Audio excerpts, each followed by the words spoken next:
Welcome to GV Tech Talks podcast.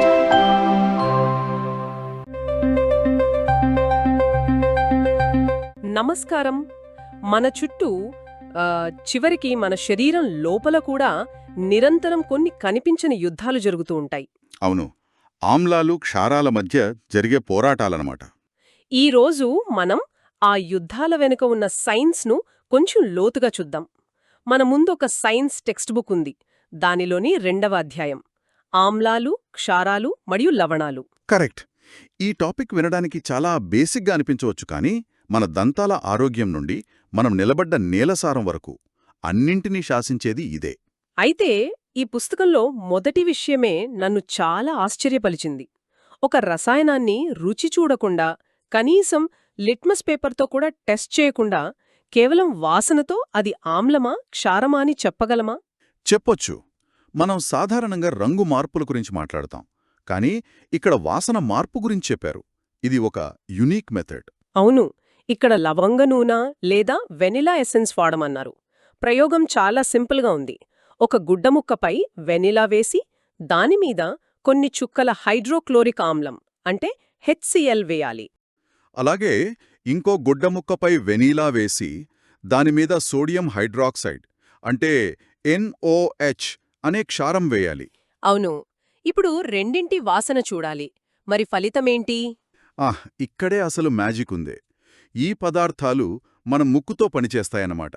అంటే వాసనను బట్టి చెప్పేయచ్చు. వీటికి సైంటిస్టులు ఘ్రాణ సూచికలు లేదా ఆల్ఫాక్టరీ ఇండికేటర్స్ అని ఓ ఫ్యాన్సీ పేరు పెట్టారు. ఘ్రాణ సూచికలా? అవును.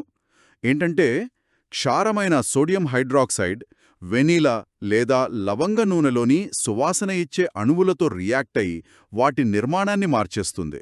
దాంతో ఓ, అంటే క్షారం కలిపిన గుడ్డముక్క నుండి వెనిలా వాసన రాదన్నమాట. సరిగ్గా చెప్పారు. ఆ వాసన పూర్తిగా అణచివేయబడుతుంది. కాని ఆమ్లం కలిపిన ముక్కలో పెద్దగా మార్పుండదు. వెనీలా వాసన వెనిలాలానే వస్తుంది. వావ్! ఈ తేడాను బట్టి మనం చెప్పేయొచ్చు, ఇది దృష్టిలోపమున్న విద్యార్థులకు చాలా ఉపయోగపడుతుంది కదా. ఖచ్చితంగా. ఇది నేనెప్పుడూ ఆలోచించలేదు. వాళ్లకు రసాయనాలను సురక్షితంగా గుర్తించడానికి ఇదొక అద్భుతమైన టూల్. సరే, వీటిని వేర్వేరుగా ఉన్నప్పుడు వాసనతో గుర్తుపట్టచ్చు. కానీ అసలు కథ మొదలయ్యేది వాటిని కలిపినప్పుడే కదా. రెండింటిని కలిపితే ఏమవుతుంది? మంచి ప్రశ్న.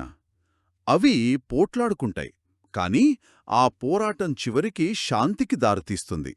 దీన్నే కెమిస్ట్రీలో తటస్థీకరణ చర్య అంటారు. Neutralisation reaction. అవును. ఒక ఆమ్లం, ఒక క్షారం కలిసినప్పుడు అవి ఒకదాని శక్తిని మరొకటి రద్దు చేసుకుని లవణం అంటే సాల్ట్ మరియు నీటిని ఏర్పరుస్తాయి. ఒక రకమైన కెమికల్ పీస్ ట్రీటీ లాంటిది అన్నమాట. ఉదాహరణకు ఇందాక మనం చెప్పుకున్న హైడ్రోక్లోరిక్ ఆమ్లం, సోడియం హైడ్రాక్సైడ్ కలిపితే ఆ రెండూ కలిస్తే మనం రోజూ వంటల్లో వాడే సాధారణ ఉప్పు అంటే సోడియం క్లోరైడ్ NaCl మరియు నీరు H2O ఏర్పడతాయి. ఆమ్లగుణం, క్షారగుణం రెండూ మాయమవుతాయి.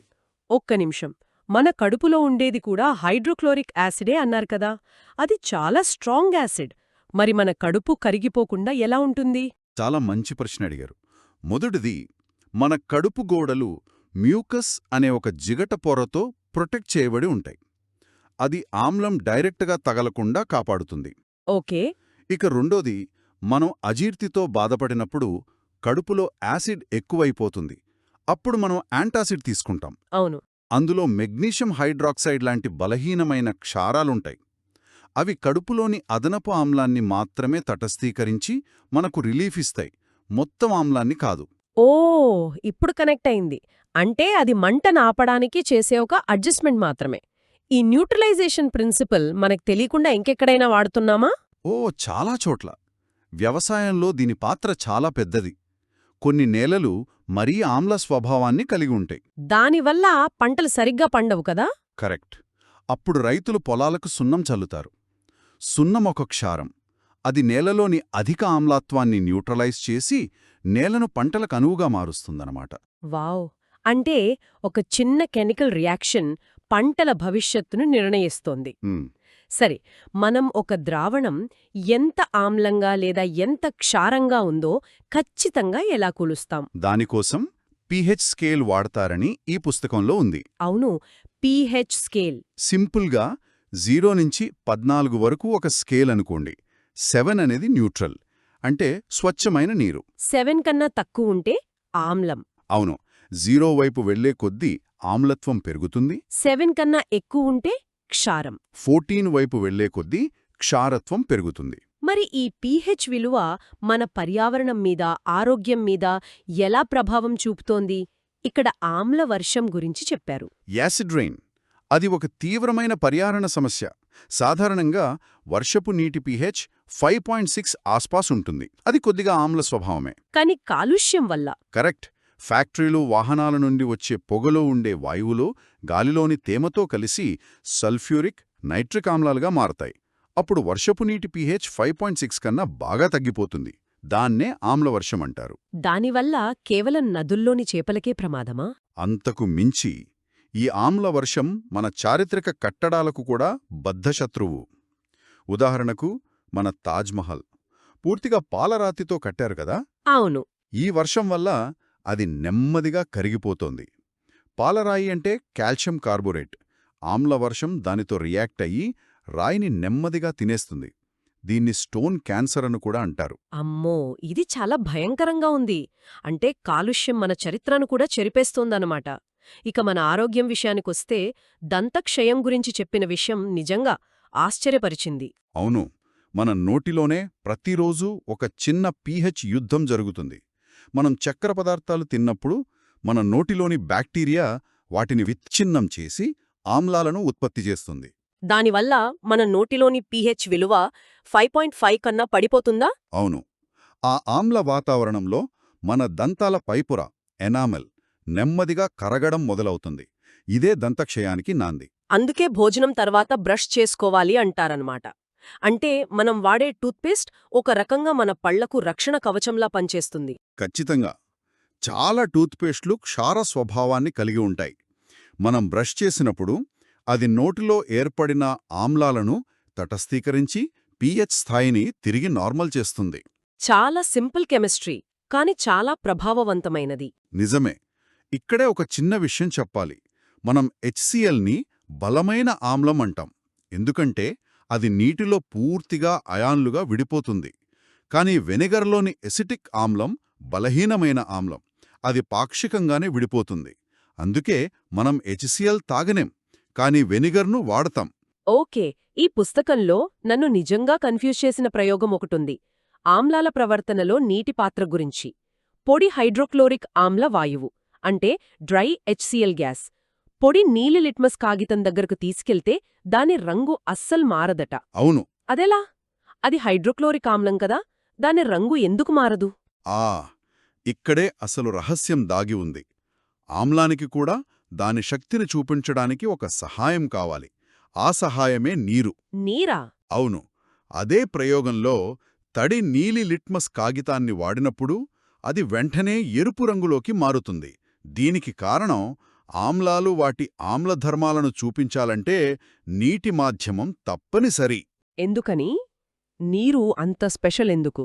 సింపుల్గా చెప్పాలంటే HCl అణువును ఆమ్లశక్తి ఉన్న ఒక లాక్ చేసిన బాక్స్ అనుకుందాం. ఆ శక్తి ఏంటంటే హైడ్రోజన్ అయాన్ H+. ఓకే. నీరు ఆ బాక్సును తెరిచే తాళం చెవిలాంటిది. నీరు లేనప్పుడు H+ అయాన్ స్వేచ్ఛగా ఉండదు. ఎప్పుడైతే HCl నీటిలో కరుగుతుందో నీటి అణువులు దాన్ని H+ మరియు Cl- అయాన్లుగా విడగొడతాయి. ఈ ఫ్రీగా తిరిగే H+ అయాన్లే ఆమ్లధర్మాలకు అసలు కారణం. ఓ, అంటే నీరు లేకపోతే అయాన్లు విడుదల కావు, కాబట్టి ఆమ్లత్వం ఉండదన్నమాట. అంటే నీరు ఒక యాక్టివేటర్ లాంటిది. పర్ఫెక్ట్. ఈ పుస్తకంలోని 3వ చిత్రం కూడా ఇదే విషయాన్ని చెబుతుంది. ఒక బీకర్లో సజల HCl ద్రావణం తీసుకుని కరెంట్ పాస్ చేస్తే బల్బు వెలుగుతుంది. ఎందుకంటే అందులో ఫ్రీగా కదిలే అయాన్లున్నాయి కాబట్టి. సరిగ్గా చెప్పారు. ఆ అయాన్లు విద్యుత్ను తమ ద్వారా ప్రవహించేలా చేస్తాయి. అదే గ్లూకోజ్ ద్రావణంలో బల్బు వెలగదు, ఎందుకంటే అది అయాన్లుగా విడిపోదు. నాకు గుర్తుంది, కాలేజీ ల్యాబ్లో ఒకసారి పొరపాటున నా చేతిమీద కొంచెం సోడియం హైడ్రాక్సైడ్ పడింది. అయ్యో! వెంటనే సబ్బులా జారిపోయింది. ఎందుకంటే క్షారాలు మన చర్మం మీదుండే నూనెలతో చర్య జరిపి సబ్బును తయారుచేస్తాయి. కాని వెంటనే కడగకపోతే చర్మాన్ని కాల్చేస్తాయి. సో ఆమ్లాలైనా క్షారాలైనా జాగ్రత్తగా ఉండాలి. ఈరోజు చర్చ నిజంగా కళ్ళు తెరిపించింది.